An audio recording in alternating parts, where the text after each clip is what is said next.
अस्सलाम वालेकुम दोस्तों, वीलाग में भली कार आऊं आहियां दो चांडियो। दोस्तों, अॼोको मुंहिंजो ही वीलाग हिकिड़े अहिड़े इशूज़ ते आहे जंहिं ते सिंध में हिकिड़ो तमामु घणो बहस शुरू थियो आहे। वरियाम फ़क़ीर ख़ासकेली खे वरियामाणी फ़र्क़ वारी जेका जमायत आहे उनजे मुख तां हटायो वियो ऐं उन तां हटाइण खां पोइ दरगाह जे अंदरि पीर ॻोठ में रोज़े धणी रहमतुल्लाह जी जेका दरगाह आहे उन ते जेको बहस शुरू थियो या एहतिजाज थियो या कुझु माण्हू विया जिन जमायती ज़ाब्तनि जी भञकड़ी कई, उन करे उन्हनि जी हथु बंदि कयो वियो ऐं दर बंदि कयो वियो ऐं क़िस्म जा लेटर आया सोशल मीडिया ते। माण्हू पुछनि था पिया हथु बंदि छा आहे, दर बंदि छा आहे, फलाणो छा आहे। तंहिं करे आऊं तव्हां सां थोरो हिन दरगाह ऐं उनजे ज़ाब्तनि ऐं डिसिप्लिन ऐं निज़ाम जे हवाले सां अवां सां हिकिड़ी ख़ाली इंफॉर्मेशन शेयर कयां थो। दुरुस्तु आहे ग़लति आहे उन ते हिकिड़ो अलॻि बहस आहे। उनखे कहिड़े रुख में ॾिठो वञे थो, कहिड़े ज़ाइ में ॾिठो वञे थो, उहे हिकिड़ा अलॻि बहस आहिनि। पर आऊं बुनियादी तौरु हिकिड़ी नंढी इंफॉर्मेशन जेका आहे माण्हू पुछनि था पिया हिक ॿिए खां खोड़ माण्हुनि जा मूं स्टेटस ॾिठा त पंहिंजे वीलाग में आऊं अवां सां शेयर करणु चाहियां थो। यानी दरगाह पीर ॻोठ जेको मोहम्मद राशिद रोज़े धणी जी दरगाह आहे ऐं उन खां पोइ उनजे पुटनि खां जेके ॿ पुट हुनजा हुआ, माना यानी हिकिड़े पुट जेके पग ॿधाई वई उहे पागारा थिया ऐं जिन वटि खे झंडो ॾिनो वियो रोज़े धणी मोहम्मद राशिद रोज़े धणी जो, उहे वरी झंडे वारा पीर सॾाइनि था। उन दौर में जमायत ॿिनि हिसनि में थी हुई, पर जेके घणी जमायत रही उहा छाकाणि त पग वारे वटि रही ऐं जेको पहिरियों पीर पागारो हुयो जंहिंजो नालो सबतला शाह अवल हुयो, उन पंहिंजी जमायत जूं वाॻूं संभालींदे ई हुन पहिरीं हुर मूवमेंट शुरू कई। इहे जेके हुर अॼु चवनि था असां गोरिला या हुर मुजाहिद फोर्स ॿियो, इहो अॼु जो न आहे, हीउ अठूं हिन वक़्तु जेको पीर पागारो आहे इहो अठूं पीर पागारो आहे। हू जेको पहिरियों पीर पागार हो, मज़े जी ॻाल्हि त हिन जो बि नालो सबतला शाह आहे ऐं हुनजो नालो बि सबतला शाह आहे, पर हू सबतला शाह अवल हुयो। उन पहिरीं हुर मूवमेंट जेका आहे उहा रंजीत सिंह जे ख़िलाफ़ु हुन शुरू कई हुई ऐं मुल्तान में जॾहिं रंजीत सिंह काईंदो पियो आयो त हुन पंहिंजा हुर मोकिले मुल्तान में वञी रंजीत सिंह जे फ़ौजुनि खे काफ़िलनि खे रोकियो ऐं उनखे सिंध में अचणु न ॾिनो।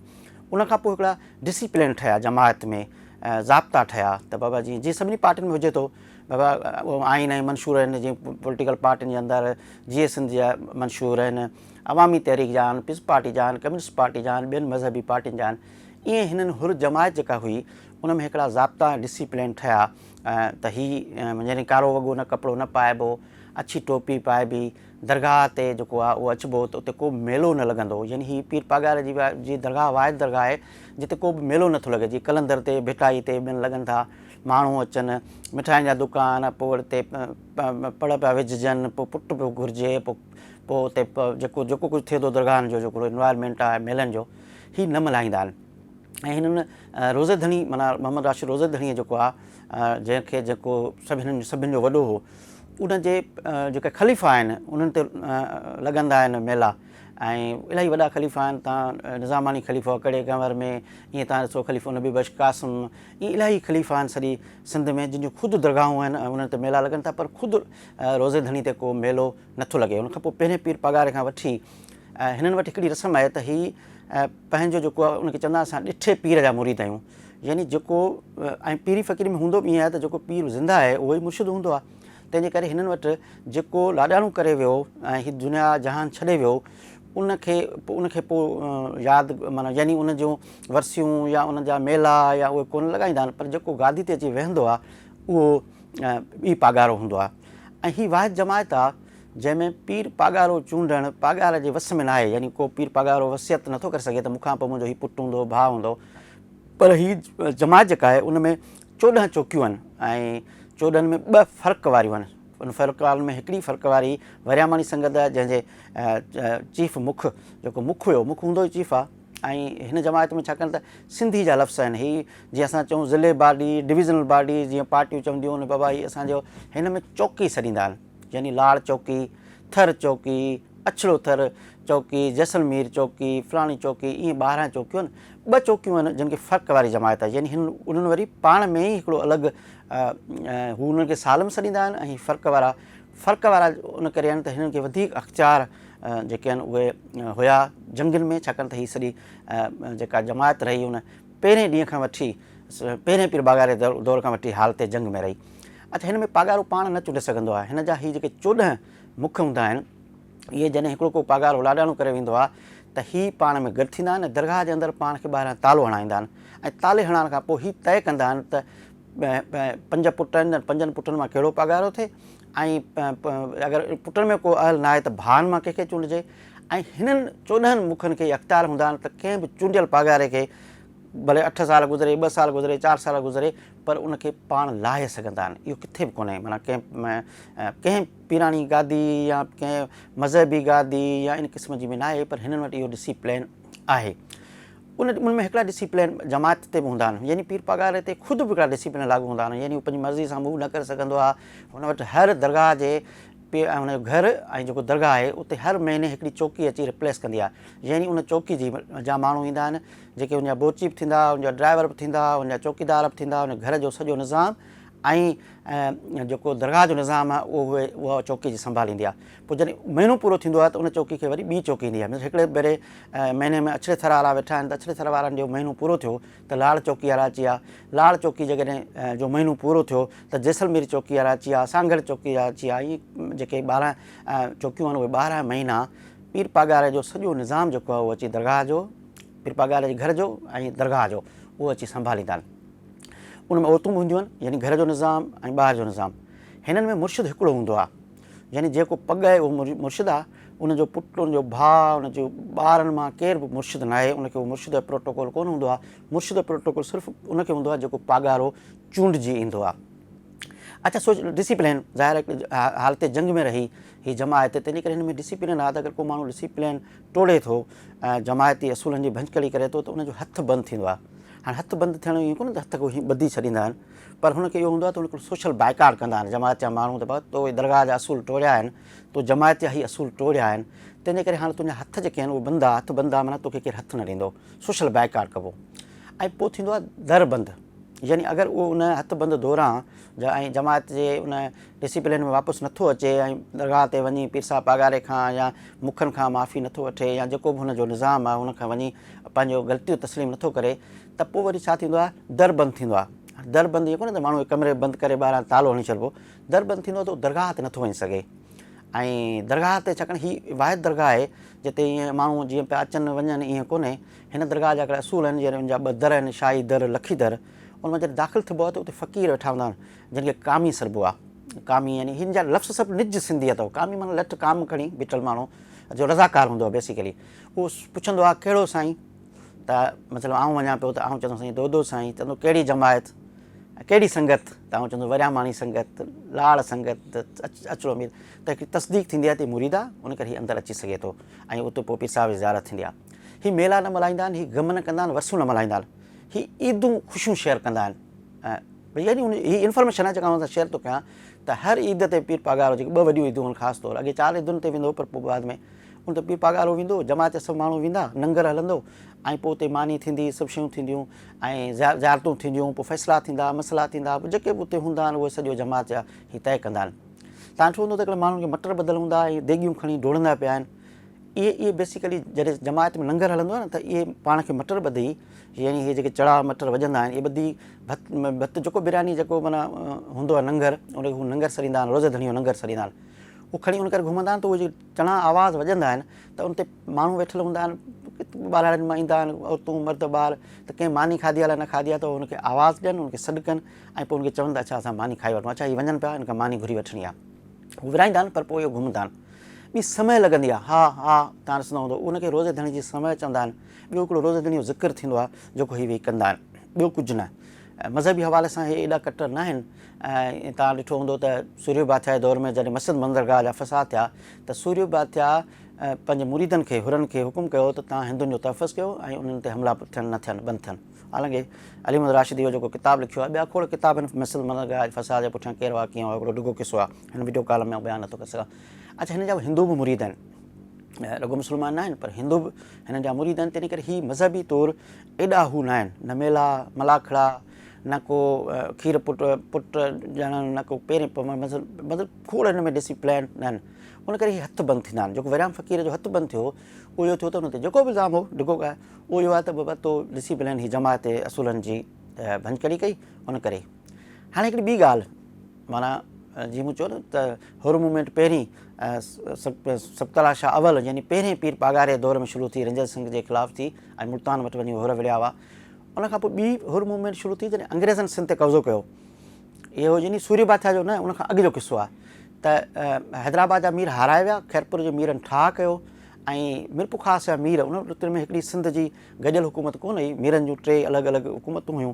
ऐं उहे अंग अखर ॿिया किताब हिन 10 मिंट जे वीडियो कॉलम में यकीन विलाग में असां शेयर कोन पियो करे सघां, डिटेल वॾा आहिनि।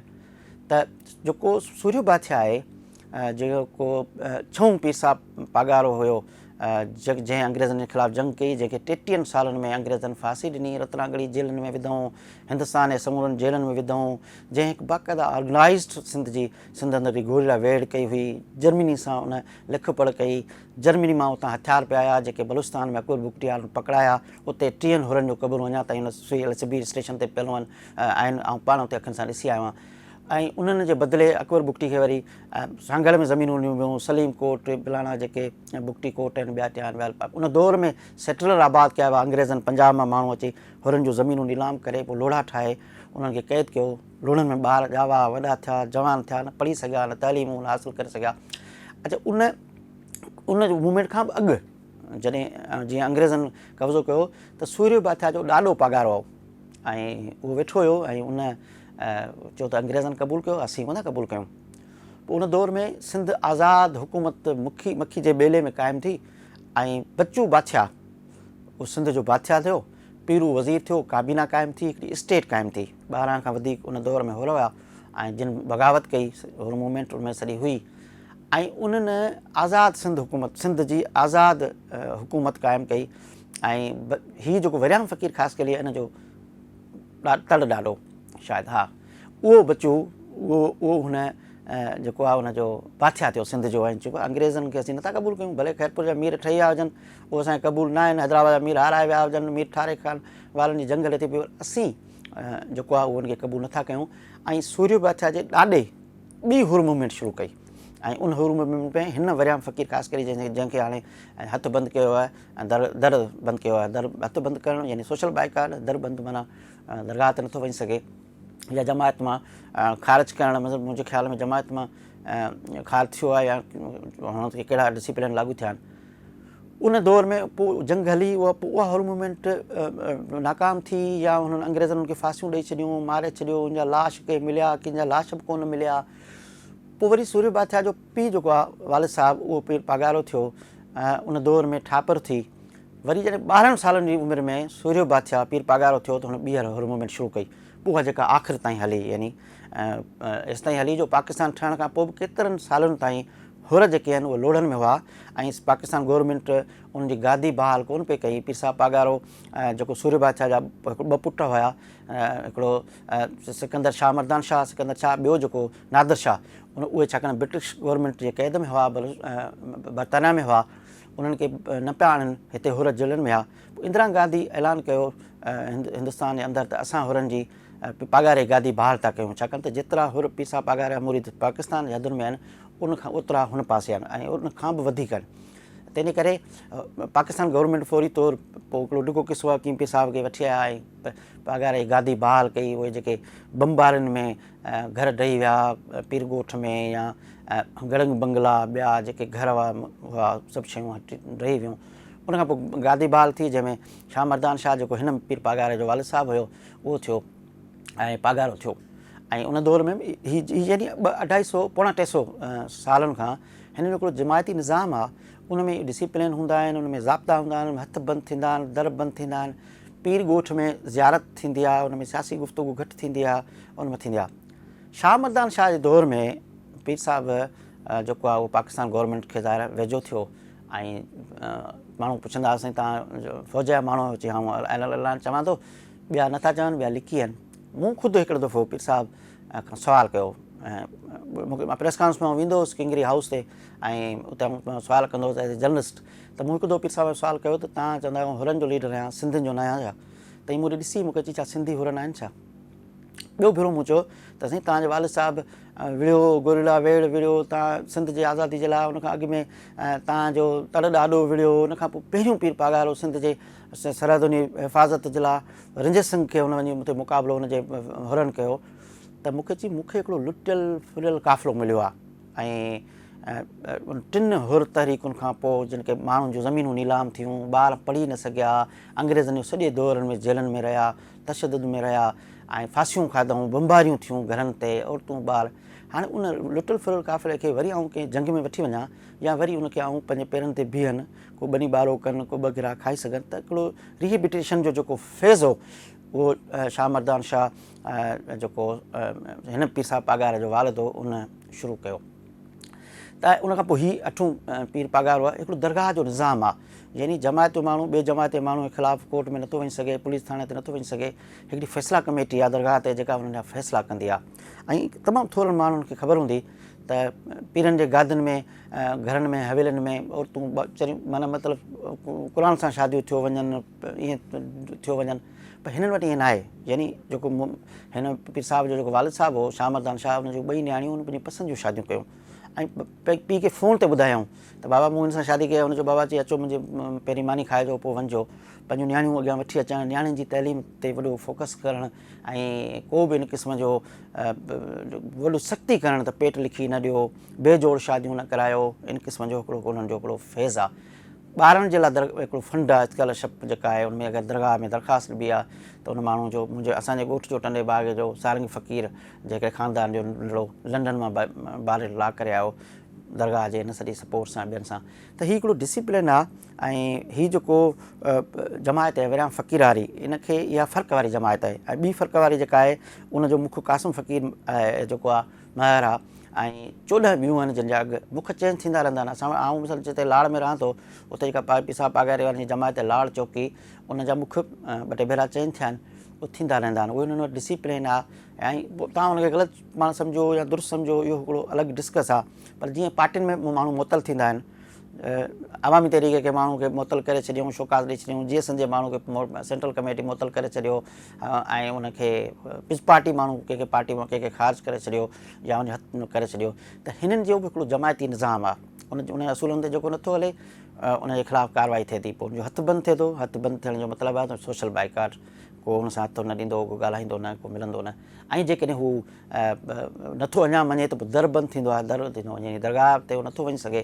उनखां पोइ वरी हू अपील कंदो आहे, पोइ उहो जेको हूंदो आहे दरगाह ते वेठल जेको मुख जेको चीफ खलीफ़ो हूंदो आहे उहो, ऐं उते जेको मौलवी दरगाह जो आहे पोइ जितां लिख पढ़ थींदी आहे पीर साहिब पागार जी मोहर सां, उहा उन सां पोइ हुनजो हथु खुलंदो आहे ऐं पोइ उन वापसि उनखे हिकिड़ो बाक़ाइदा हिकिड़ो अनर मिलंदो आहे, भई तुंहिंजो हथु खुलियो, मुबारक हुजे। पोइ ॿिया फ़क़ीर हुनखे मुबारकूं ॾियणु ईंदा आहिनि त तुंहिंजो हथु बंदि थियो आहे।